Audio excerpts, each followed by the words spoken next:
today I'm going to talk about a generational miracle of blue goose peas. What is that? I'm going to dive in. This story took place somewhere between the 1860s and the 1870s, and the story was then passed down from generation to generation. There was a great uncle. His name was Uncle Newton Cooper, and he had ridden the Chisholm Trail. Chisholm Trail.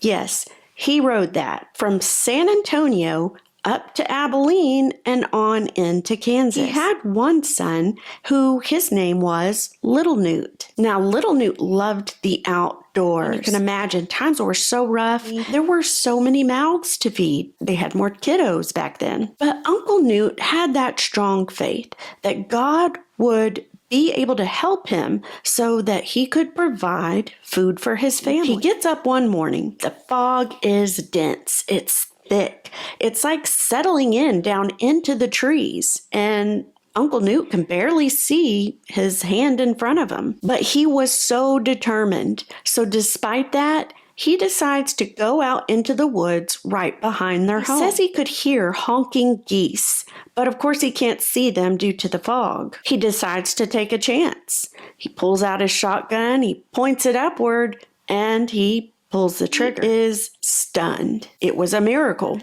He had shot a blue goose. He takes it home, he cleans it up, he's dressing it, and he's doing all that stuff. He ends up finding dried peas. The peas were in the bird's crop. He sets them aside and he saves them. The family took those dried peas once spring came, and they planted them. And did you know that generations have planted, harvested, and cooked those peas? And those peas became known as the blue goose peas, telling their children the story. And I mean, it's now been over 5 generations and counting. Uncle Newt and Aunt Mittie did acknowledge that it was God that provided for them. That blue goose was sent at the perfect time when they so desperately needed food. The blue goose peas are actually now considered a family heirloom, and they are treasured as tribute to Jehovah Jireh, which means the Lord is our provider. Daniel 4:3. How great are his signs,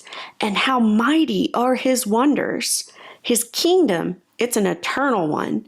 His dominion endures from generation to generation.